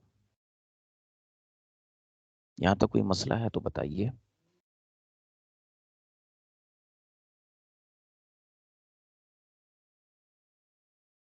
आगे चलते हैं। ये तो मैंने लॉ बता दिया आपको, ये आपका लॉ ऑफ कंजर्वेशन मोमेंटम का प्रूफ है, यहाँ जरूरत नहीं आपको करने की। अच्छा, यहाँ पर आए जरा वेलोसिटी टाइम ग्राफ के हवाले से एक और बहुत इंपॉर्टेंट सवाल ये वाला। आपको कह दिया जाए कि ए और बी दो बॉडीज हैं, इनके आपस में जो एक्सेलरेशन की रेशो निकाल दें तो ये वेलोसिटी टाइम ग्राफ है आपके पास। आपने करना ये होता है सिर्फ ये वाला एंगल मालूम करना है, ये 60 आएगा, जैसे 30 है तो अगर आपको मालूम करना है acceleration of A over acceleration of B, तो tangent angle A tangent of theta B का, तो टेंजेंट ऑफ एंगल ए यहाँ पर 45 डिग्री है और दूसरा हमने 60 निकाला, ये 1 होता है और 60 √3 होता है, ये आंसर आएगा। अगर आप बी ओवर ए करेंगे तो √3 आएगा, बी ओवर ए यहाँ हल हुआ है वैसे, ठीक है। अब एरिया अंडर द ग्राफ की बात करते हैं। वेलोसिटी टाइम ग्राफ का area under the graph distance covered के बराबर होता है, ठीक है। अब इसमें मुख्तलिफ किस्म के क्वेश्चन आ सकते हैं, जिस तरह ये वाला ग्राफ आप देखो, एक ट्राइंगल है ये वाला हिस्सा, बाकी रेक्टेंगल है, तो ट्राइंगल का area half base into height, ये नीचे हल हुआ है, इसको देख लीजिए आप, ठीक है। इसी तरह अब आपके पास यहाँ देखें, इसमें आपके पास एक तो वेलोसिटी टाइम ग्राफ है पॉजिटिव में, एक नेगेटिव में आ रहा है। इसका मतलब ये हो रहा है कि ये आपका डिस्टेंस फॉरवर्ड कवर हो रहा है, ये भी फॉरवर्ड, ये बैकवर्ड कवर हो रहा है नीचे वाला। इससे यहाँ आप देखोगे माइनस साइन यूज किया जा रहा है और ये आखिर में माइनस हो जाएगा, यानी ऊपर का दोनों एरिया 10-10 आ रहे हैं हाफ बेस इंटू हाइट के फॉर्मूले से, नीचे का -5 आ रहा है, तो 20 में से 5 निकाला, 15 मीटर टोटल आपका डिस्प्लेसमेंट है ये। लेकिन डिस्टेंस में आपने ऐड करना है इसको, डिस्प्लेसमेंट में आपको प्लस माइनस का ध्यान रखना पड़ेगा, डिस्टेंस में नहीं रखना पड़ता, जिससे मैंने अभी आपको पढ़ाया था पीछे, वो जो फुटबॉलर की मिसाल ली थी मैंने। इस तरह के डिफरेंट केसेस हैं, इनको आप देख लीजिएगा, ये कोई तो मुश्किल सवाल नहीं है, आपके लिए दिए हुए हैं। Elastic inelastic collisions, elastic collision जिसके अंदर काइनेटिक एनर्जी, टोटल एनर्जी और मोमेंटम तीनों कंजर्व रहते हैं, ठीक है। इन इलास्टिक में सिर्फ काइनेटिक एनर्जी कंजर्व नहीं रहेगी, मोमेंटम और टोटल एनर्जी यहां भी कंजर्व रहते हैं। वेलोसिटीज का फॉर्मूला आफ्टर द कोलिजन, ये दो फॉर्मूले आपको ज़बानी याद होने चाहिए, ताकि आप इसके ऊपर कोई न्यूमेरिकल आए तो आप सॉल्व कर सकें उसको। इसके 4 केसेस भी आपको आने चाहिए, यहाँ लिखे हुए हैं। पहला केस में वेलोसिटी v1 v2 बराबर नहीं है, बॉडी 1 आके 2 को हिट करती है, मैसेज अगर इक्वल हैं तो वेलोसिटीज इंटरचेंज हो जाएंगी। दूसरा केस, वेलोसिटीज आपके पास अभी भी बराबर नहीं है, एक बॉडी लेकिन रेस्ट पर है, m2 रेस्ट पर है, m1 आके हिट करती है आइडेंटिकल, तो आफ्टर द कोलिजन जो मूव कर रही थी बॉडी रुक जाएगी और रुकी हुई चल पड़ेगी, यानी अगेन वेलोसिटीज इंटरचेंज होंगी। अगर एक बहुत बड़ा बॉल छोटे बॉल को हिट करता है तो बड़े बॉल की वेलोसिटी पे फर्क नहीं पड़ता, वो अपनी सेम वेलोसिटी को कंटिन्यू रखता है आफ्टर द कोलिजन। हाँ, छोटे बॉल की वेलोसिटी पहले बॉल की वेलोसिटी का डबल हो जाती है। अगर छोटा बॉल बड़े बॉल को हिट करता है तो बाउंस बैक हो जाएगा, बड़े बॉल पे फर्क नहीं पड़ेगा, ये बॉल फर्स्ट वाला बाउंस बैक हो गया और बड़ा पहले भी रेस्ट पर था, ये लिखा हुआ है इधर, और अब भी रेस्ट पर है, ये लिखा हुआ है, ठीक है। ये आपके केसेस हो गए इलास्टिक कोलिजन के। अब आ गया प्रोजेक्टाइल मोशन, 2 डायमेंशनल मोशन है अंडर ग्रेविटी एंड इनर्शिया, ये बात याद रखना। Horizontal component of velocity constant रहता है, जिसकी वजह से हॉरिजॉन्टल एक्सेलरेशन 0 रहता है, ये लिखा हुआ है वेलोसिटी कंपोनेंट के हवाले से, और ये लिखा है एक्सेलरेशन के हवाले से। जो वर्टिकल कंपोनेंट ऑफ वेलोसिटी है वो मुसलसल तब्दील होता है कांस्टेंट रेट से, और उसका एक्सेलरेशन स्मॉल जी के बराबर रहता है, हमेशा नीचे की तरफ रहता है। फ्री फॉलिंग मोशन है इसकी, कोई ड्राइविंग फोर्स नहीं होती है। एक बॉडी को जब आप रिलीज करते हैं, यानी इस तरह से बॉडी गई और इस तरह से वापस आई, जाते हुए अगर उसका मोमेंटम mvi है तो वापसी पर माइनस mvf होगा, ताकि आई ही होगा, क्योंकि आते जाते दोनों जो वेलोसिटीज हैं आपस में इक्वल होंगी, इसलिए हम इनको सेम ले लेते हैं।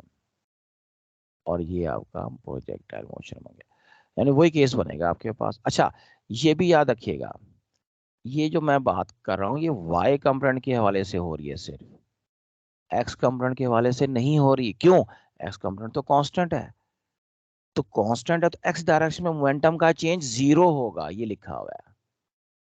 ये वाई डायरेक्शन में मोमेंटम का चेंज बता रहा हूं मैं आपको, एक्स डायरेक्शन में लगने वाली फोर्स भी जीरो है।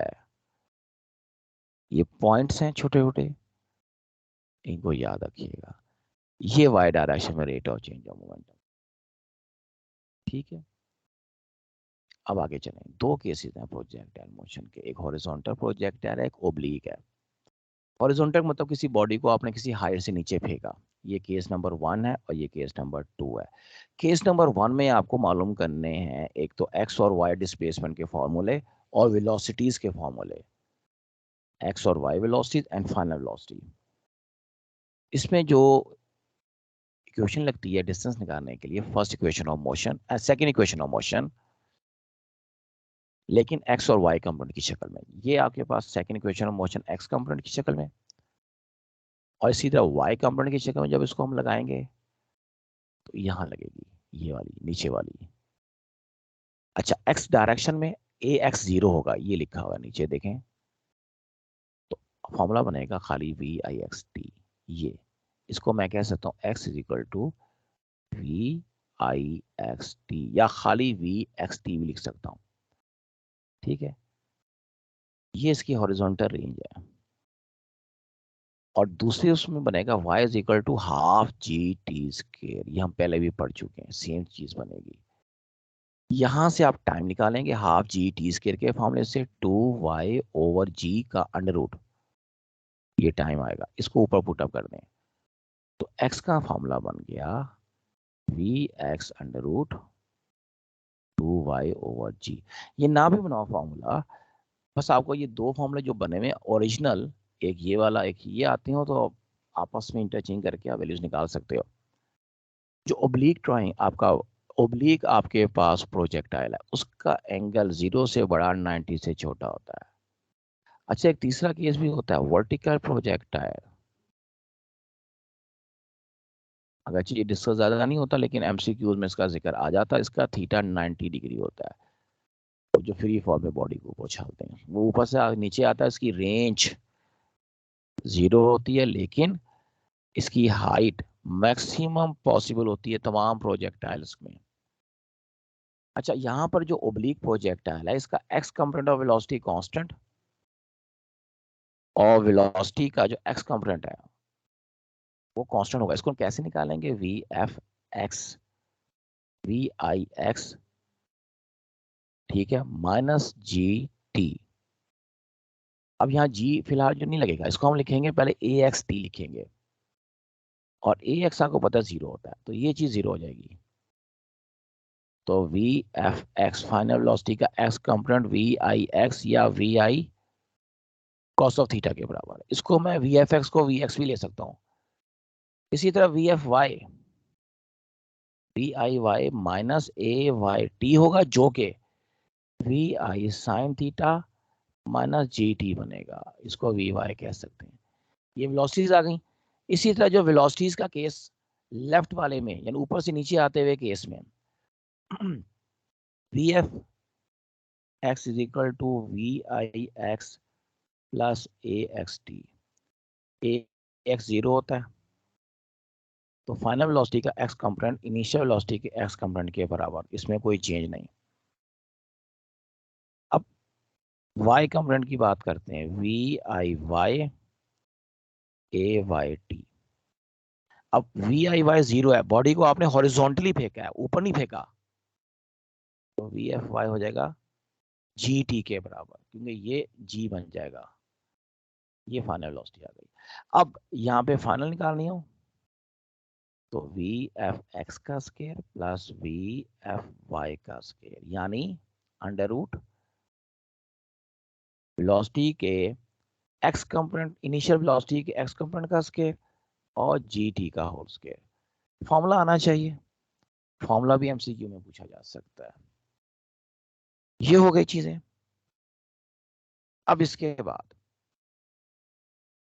आपके पास जो इसमें ये इलास्टिक कोलिजन की डेफिनेशंस आ गई, ये बात मैं कर चुका हूँ नोट्स में। उसके बाद इसके ये कंजर्वेशन मोमेंटम लगेगा इसमें और एनर्जी लगेगा और ये फॉर्मूले आ गया। ये स्पेशल केयर डिस्कस हुए हैं नोट्स के अंदर, हम डिस्कस कर चुके हैं। Force due to water flow. इसके बाद प्रोजेक्टाइल मोशन का आखिरी क्वेश्चन करते हैं। मैं कहा था ये दो चार छोटी छोटी चीजें भी हम करेंगे साथ साथ। वाटर पानी के किसी पाइप में जा रहा है, टकराता है और रुक जाता है, फाइनल वेलोसिटी जीरो लेनी है। तो force due to water flow के लिए ये वाला फॉर्मूला अप्लाई करेंगे, rate of change of momentum वाला। इसमें वैल्यूज पुट अप करके सॉल्व करेंगे तो फॉर्मूला सिंपल आएगा, minus M V over T. ये रिएक्शन फोर्स है ऑफ वॉल। एक्शन निकालना है तो साइन पॉजिटिव कर देंगे। अब यहाँ पे एक बात नोट कर लो, मैस डेंसिटी इंटू वॉल्यूम के इक्वल होती है। वॉल्यूम होता है डिस्टेंस यानी कि एक्स और एरिया ए, ठीक है। जो एक्स होता है वो आपके पास वेलोसिटी होता है इंटू टाइम टी होता है, जिसे इक्वेशन ऑफ कंटिन्यूटी में हल करते हैं। तो अगर आपके पास एम ओवर टी करते हैं आप, तो वो density into velocity into area बनेगा। इसमें ये भी वेलोसिटी है, इसको वॉल्यूम ना समझ लेना। तो ये आपका फॉर्मूला आपकी बुक में एक एग्जांपल है जिसमें डेंसिटी गिवन है, वेलोसिटी गिवन है, एरिया गिवन है और you are asked to find force due to water flow. तो आपको एम ओवर टी इस फॉर्मूले से कैलकुलेट कर सकते हैं। डेंसिटी ऑफ वाटर हमेशा 1000 होती है, किलोग्राम पर क्यूबिक मीटर। ये नोट करने चीज। मोमेंटम एंड एक्सप्लोसिव फोर्सेस में आपको बता ही चुका हूँ। ये बुलेट और गन की एग्जाम्पल के बुलेट और गन फायरिंग से पहले रेस्ट पर होते हैं और ये उनका after the firing momentum total system का। इसमें कैपिटल एम वी गन के लिए है, स्मॉल एम वी बुलेट के लिए। अब आपने वेलोसिटी अगर कैलकुलेट करनी जिसे रिकॉइल वेलोसिटी कहती हैं, तो ये एम वी उधर चला जाएगा, प्लेट से माइनस होगा और ये रिकॉइल वेलोसिटी आ जाएगी। ये शो कर रही है recoil velocity mass of gun के इनवर्सली प्रोपोर्शनल। मास ज्यादा है तो रिकॉइल वेलोसिटी कम होगी। Rocket and propulsion. Rocket propulsion हमेशा law of conservation of momentum और थर्ड लॉ ऑफ मोशन के तहत होती है। ये फोर्स लग रही है जो कि गैसेस के बैकवर्ड रश की वजह से फॉरवर्ड डायरेक्शन में लगती है और गैसेस का जो मोमेंटम चेंज लेते हैं वो स्मॉल एम वी और टाइम लेते हैं 1 सेकेंड। तो ये फोर्स बन जाएगी एम वी के equal small m small v. Rocket में जो एक्सेलरेशन पैदा होता है वो कैपिटल एम ए लेते हैं, कैपिटल एम रॉकेट की मास है, तो दोनों फोर्सेस को इक्वल कर देंगे। यहाँ से एक्सेलरेशन और रॉकेट निकल आता है जो कि रॉकेट की मास के इनवर्सली प्रोपोर्शनल है। अब रॉकेट का मास ज़्यादातर फ्यूल पे होता है, 80% मास फ्यूल पे है, तो फ्यूल जलता जाता है, मास कम होती जाती है, एक्सेलरेशन बढ़ता चला जाता है। तो इसका एक्सेलरेशन एवर इंक्रीजिंग होता है। गैसेस की स्पीड 4000 मीटर पर सेकेंड, फ्यूल कंजम्पशन का रेट 10,000 किलोग्राम पर सेकेंड। चूंकि इसका अपना फ्यूल होता है इसलिए ये लो अल्टीट्यूड पे भी काम कर लेता है, ठीक है। अच्छा जी, आगे ये प्रोजेक्टाइल मोशन का। इस प्रोजेक्टाइल मोशन में कुछ चीजें मैं आपको करवा चुका हूँ, ये सारी ये वाली चीजें तो मैंने करवा दी वेलोसिटी वाला की।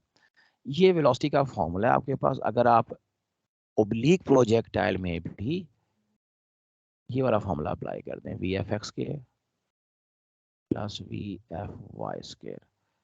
वी एफ एक्स स्केयर तो V I cos of theta के बराबर ही था और वी एफ वाई जो है ना ये था वी आई sine theta minus G T का स्केयर।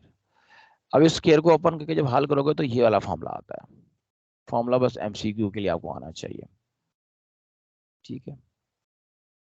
अच्छा, अब जब कोई बॉडी मूव करती है प्रोजेक्टाइल मोशन में, एक बार याद रखिएगा, जब आप हाईएस्ट पॉइंट पे पहुंचते हैं, हाईएस्ट पॉइंट पे वेलोसिटी का फॉर्मूला एक्स कंपोनेंट होगा v I cos of theta. ठीक है, ये अगर आपने 30 डिग्री पे फेंका है तो ये उसकी इनिशियल वेलोसिटी के साथ हाईएस्ट पॉइंट पे एक्स कंपोनेंट ऑफ वेलोसिटी है, और हाईएस्ट पॉइंट पे सिर्फ एक्स कंपोनेंट होता है, वाई तो होता ही नहीं। तो ये एक लिहाज से बॉडी की नेट वेलोसिटी भी है हाईएस्ट पॉइंट पर। ये 45 डिग्री के लिए आंसर है, और ये 60 डिग्री के लिए। ठीक, 90 के लिए जीरो हो जाता है, अगर कॉस 90 करोगे जीरो हो जाएगा। इसी तरह मोमेंटम का एक्स कंपोनेंट के ये तीन आंसर हैं। ये एमसीक्यू हैं तीनों, ये 6 एमसीक्यू हैं आपके। काइनेटिक एनर्जी पर आ जाओ। एक काइनेटिक एनर्जी आपके पास एक्स कंपोनेंट, जब आप मैक्सिमम हाइट पे काइनेटिक एनर्जी की बात करेंगे तो के आई इनिशियल कॉस के थीटा फॉर्मूला होता है, kinetic energy at highest point. अगर पोटेंशियल एनर्जी की बात करोगे एट हाईएस्ट पॉइंट, तो kinetic energy initial sine square theta. इस पे भी थीटा की वैल्यू 30, 45 और 60 लगा के आप ये तीन आंसर निकाल सकते हो, ये वाला और ये वाला। और सिमिलरली पोटेंशियल के लिए भी तीन आंसर निकल आते हैं। ठीक है, ये आपके इस तरह कोई 12 एमसीक्यू बन जाते हैं। ये फॉर्मूले आने चाहिए बस आपको। बाकी एंगल पुटअप करने वाली तो प्रैक्टिस है आप लोगों की। इसके बाद हाइट ऑफ प्रोजेक्टाइल। अब यहाँ पर देखें तीन फॉर्मूले हैं आपके पास, इन तीनों फॉर्मूलों का एक कॉम्बिनेशन हम यहाँ करने लगे हैं। दो तीन चीजें मैं यहाँ कराने लगा हूँ, इसको आप नोट कीजिएगा लाजमी। हाइट ऑफ प्रोजेक्टाइल का फॉर्मूला होता है वी आई स्क्वायर साइंस के थीटा ओवर 2g। रेंज का फॉर्मूला होता है we I square sine 2 theta over जी। और टाइम का होता है G 2 vi sine theta over G. अब एक आपके पास है कि आपको पता होना चाहिए, अगर आप थीटा लेते हो 45 डिग्री तो रेंज मैक्सिमम हो जाती है। 45 डिग्री पे जो रेंज होती है वो 4 टाइम्स एच के बराबर होती है। लेकिन यूं होने के बजाय अगर रेंज मैं कहता हूँ एन टाइम्स ऑफ एच के बराबर है, तो रेंज का फॉर्मूला है we i square sine 2 theta over g. N के साथ ये बनेगा वी आई स्क्र साइंस के theta over 2g। G g से काटा, वी आई स्क्र से काटा, साइन 2 थीटा को ब्रेक किया आर की साइड पे, तो ये बन गया 2 sine theta cos of theta is equal to n into sine square को भी मैंने ब्रेक कर दिया, ये साइन एक साइन से कट गया। अच्छा, इसके नीचे दो था, ये दो उधर जाके इस दो से मल्टीप्लाई होगा तो 4 दे देगा। ठीक है, एन के साथ मेरे पास आएगा साइन थीटा, और ये कॉस को भी मैं उधर ले जाऊंगा, मैं टेंजेंट थीटा बनाना चाह रहा हूं यहाँ पर। टेंजेंट थीटा आएगा 4/n। लें जी, फॉर्मूला डेवलप हो गया, theta is equal to tan inverse 4/n। n represent करेगा कि आपकी रेंज कितना टाइम्स है हाइट का। 4 टाइम्स है तो ये जो आप 45 डिग्री आएगा। 1 टाइम है तो ये आपके यानी रेंज और हाइट अगर बराबर हो जाए। अब देखें आप एमसीक्यू कैसे निकलेंगे। If r is equal to h, तो n का जवाब 1 आएगा ना, तो थीटा आएगा tan इनवर्स 76 डिग्री। तो 76 डिग्री पर हाइट और रेंज इक्वल होते हैं। अच्छा, अब यहां पर भी इफ थीटा अगर 76 डिग्री से बड़ा है तो आपकी रेंज कम हो जाएगी, हाइट ज्यादा हो जाएगी। लेकिन अगर थीटा 76 डिग्री से छोटा है तो रेंज ज्यादा हाइट कम, और बराबर है तो दोनों बराबर। ये आपके मजीद एमसीक्यू निकला है इसी हिसाब से। फिर हमें पता है कि 45 डिग्री के ऊपर रेंज होती है मैक्सिमम, रेंज होती है आर मैक्सिमम। ठीक है, तो वो तमाम एंगल्स जो क्लोज टू 45 होंगे, क्लोज टू 45 डिग्री, उनके लिए रेंज क्या होगी, मैक्सिमम। यानी आपको 3-4 एंगल का सेट दे दिया जाए और पूछा जाए इनमें से किसकी रेंज ज्यादा है, आपने कैलकुलेट नहीं करना, आपने सिर्फ ये देखना है कौन सा एंगल 45 के नजदीक तरीन है। दो भी हो सकते हैं, एक भी हो सकता है, तो जिनका फर्क सबसे कम होगा 45 से, उनकी रेंज इक्वल। अच्छा, एक और चीज, इफ दो एंगल्स का सम 90 डिग्री आ जाए, इनकी रेंजेस इक्वल होती हैं। ये सारे एमसीक्यू हैं, नोट कर लें, स्क्रीनशॉट ले लीजिए इसका। कुछ बातें और मजीद फॉर्मूलों के हवाले से। पहला फॉर्मूला मैंने लिखवाया आपको रेंज का, v i square sine 2 theta over g. H का लिखवाया है वी आई स्क्र साइन के थीटा ओवर जी। टाइम का लिखवाया 2 vi साइन थीटा ओवर जी, और यहाँ 2g है जी। अब इनको हमने आपस में मिलाना है, ठीक है। गौर से देखें, वी आई स्केयर ओवर जी,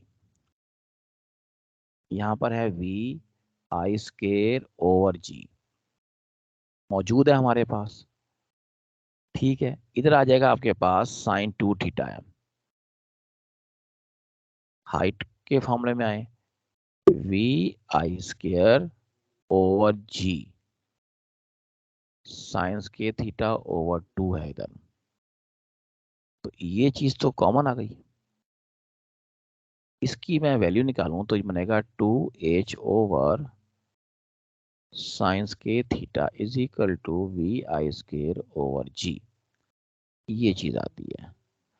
अच्छा, यहां पर देखें टाइम के मामले में, अब यहाँ वी आई स्केयर तो है ही नहीं मेरे पास, मैं यहाँ टी स्केयर कर लूंगा, यहाँ 4 आ जाएगा, वी आई स्केयर ओवर जी का भी स्केयर आएगा और साइन स्केयर थीटा आ जाएगा, तो यहाँ पर भी मेरे पास वी आई स्केयर ओवर जी बन जाएगा। चलो उसको तो बाद में देखेंगे, इस चीज को आप यहाँ पुटअप करके देखें। R is equal to V I square over G की जगह आएगा 2h over sine square theta, ऊपर इसको ओपन कर दें, 2 साइन थीटा कॉस थीटा, एक साइन थीटा स्केयर से कटेगा, 2 और 2 4 हो जाएगा, are is equal to 4h, ठीक है। बाकी बचा cos of theta over sine theta, जो यहाँ तो कॉट बन रहा है लेकिन उसको मैं राइट पे ले जाऊंगा तो ये टेंजेंट बन जाएगा, यानी कि sine theta over cos of theta 4h over आर, टेंजेंट थीटा 4h ओवर आर, ये एक रिलेशन बना। अब इधर आइए टी स्केयर के हवाले से, टी स्केयर इसमें आप देते हैं वी आई स्केयर ओवर जी को आप एक तरफ करें, 4 साइन के थीटा ओवर जी एक तरफ करें। अब ये जो चीज है आपकी, इसको आप देखें हाइट के हवाले से, तो उसमें क्या लिखा हुआ है 2h over sine square theta, इसको पहले मैंने उधर पुटअप किया, अब मैं इधर पुटअप कर रहा हूँ, t square is equal to 2h over sine square theta 4 sines के थीटा ओवर जी, साइंस के कैंसिल आउट हो गया, 4 2 जार कितना आ गया 8, टी इसके बन गया 8h ओवर जी, और यहां से टी का एक आंसर निकलेगा टाइम का √8h ओवर जी, ये एक रिलेशन आ गया आपके पास टाइम के हवाले से, और एक उधर रिलेशन आ गया आपके पास, ठीक है। तो ये फॉर्मूले भी आपके एमसीक्यूज में शिफ्ट हो सकते हैं। हमने एच के फॉर्मूले को आर में पुटअप किया, we I square over G की शक्ल में, उसी को फिर हमने टी के फॉर्मूले में स्केयरिंग के बाद पुटअप करके ये रिलेशन निकाला। अगर हम दोनों को कंपेयर करना चाहें तो आप देख सकते हो, इधर आ रहा है आपके पास 8h 4h और इधर आ रहा है 8h, आप दोनों तरफ 8h बना लो, थोड़ा सा नीचे करके करते हैं ताकि जम्बल अप ना हो। 2 टेंजेंट थीटा, मैं 2 से मल्टीप्लाई कर दिया, 8h आ गया। और इसको मैं नीचे लिख रहा हूँ टी स्केयर के फॉर्मूले को, t square is equal to 8h/g। ये बन गया जी टी स्केयर 8h, एक चीज आ गई। और ये बन गया 2r टेन थीटा 8h, तीनों बराबर हो गए। 2r tan theta is equal to 8h is equal to G T square. ये एक और रिलेशन आ गया। अब ये रिलेशन आम हालात में आपने नहीं पढ़ा, लेकिन यहाँ पे एमसीक्यू की शक्ल में अगर आता है तो you should know about this. कोई मसला है इसमें? इसको आपको प्रिपेयर करना पड़ेगा, फिर आपको इस ज़्यादा अच्छी तरीके से आएगा। ठीक है, अच्छा जी। बाकी ये चीज़ें मैं करा चुका हूँ आपको, सारी की सारी डिटेल हो गई है इसकी, ये भी हो गई है। ठीक है, ये एक्स वाई कंपोनेंट भी हमने स्टडी कर लिए, हाइट का फॉर्मूला भी देख लिया, उसके डिफरेंट रिलेशन देख लिए। अच्छा, हाइट के फॉर्मूले के हवाले से एक और चीज़ भी नोट कर लो। हाइट का फॉर्मूला बताता है कि ये साइंस के थीटा के प्रोपोर्शनल अगर बाकी चीज़ें कांस्टेंट रही हैं, तो हाइट 1 ओवर हाइट 2। इसमें आप कर सकते हो साइंस के थीटा 1 साइंस के थीटा 2, ये फॉर्मूला भी अप्लाई कर सकते हो। ये डिफरेंट सिचुएशंस के ऊपर फॉर्मूले में आप मॉडिफिकेशन कर सकते हैं। आपको सिर्फ मॉडिफिकेशन का कॉन्सेप्ट आना चाहिए, लाजमी नहीं कि हर फॉर्मूला आप याद करके बैठो। हाँ, ये 3 बेसिक फॉर्मूले आपको लाजमी आने चाहिए जो मैं आपको बताया। टाइम ऑफ फ्लाइट का, ये 2v/i sin थीटा ओवर जी, हाइट का फॉर्मूला और रेंज का फॉर्मूला। ठीक है, बाकी तो ये हमने पढ़ा हुआ है सारा, आपने भी पढ़ा हुआ है। उसके बाद ballistic missile, short range missile को कहते हैं, unpowered unguided missile. Short ranges के लिए यूज होता है, पाथ को इसके ट्रेजेक्ट्री कहते हैं, प्लास्टिक ट्रेजेक्ट्री। ये ग्रेविटेशनल फोर्स यानी ग्रेविटी और एयर डायरेक्शन से इसका पाथ डिस्टर्ब हो सकता है। वारफेयर में इसको यूज करते हैं बैलिस्टिक मिसाइल को। लॉन्ग रेंज के लिए लेजर गाइडेड मिसाइल यूज किए जाते हैं। ठीक है बेटा, बाकी ये कुछ एमसीक्यूज हैं इसके अंदर मजीद, तो इनको आप लोगों ने, ये वही रिलेशन जो मैं अभी प्रूफ करा रहा था, मैं प्रूफ करा दिया कि आपको पता लगे कि कैसे करते हैं इसको। इनको देख लीजिएगा तो ये सारा आपका काम है। कुछ नोट्स के अंदर ये एमसीक्यूज हैं सॉल्व, इनको भी आप खुद देख लीजिएगा। कोई क्वेश्चन होगा तो मुझसे आप पूछ सकते हैं, तो आप टीम के ऊपर ही क्वेश्चन लिख कर डाल सकती हैं, तो मैं पता लगेगा तो मैं उसका आंसर कर दूंगा। कोई प्रॉब्लम है तो बताइए मजीद। ये आपका तकरीबन मुकम्मल हो गया पोर्शन।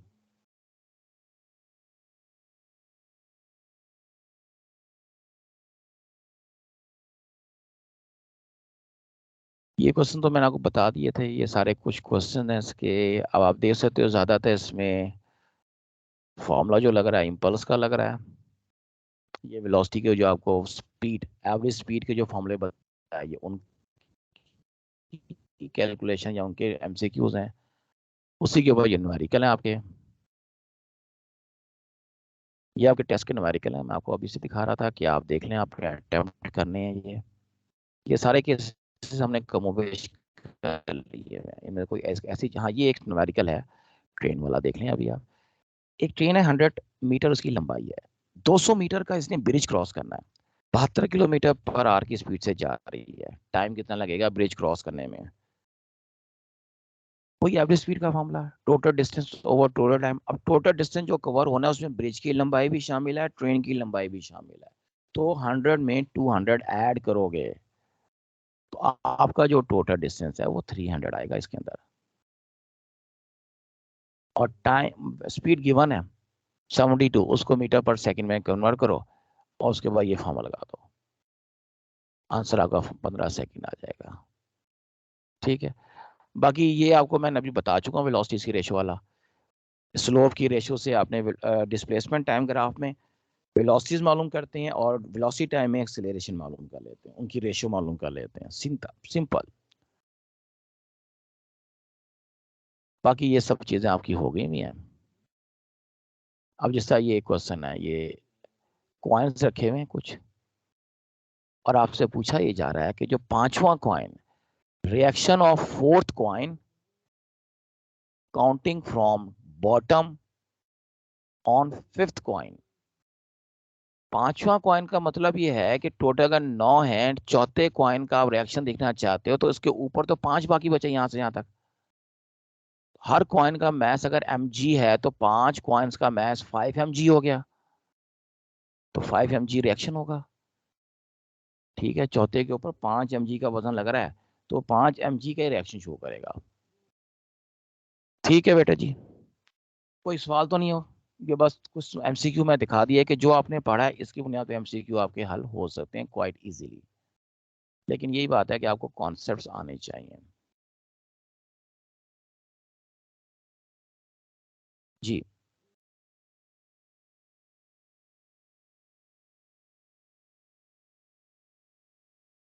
ठीक है फिर, अल्लाह हाफिज़। नेक्स्ट लेक्चर के लिए मूव ऑन करें।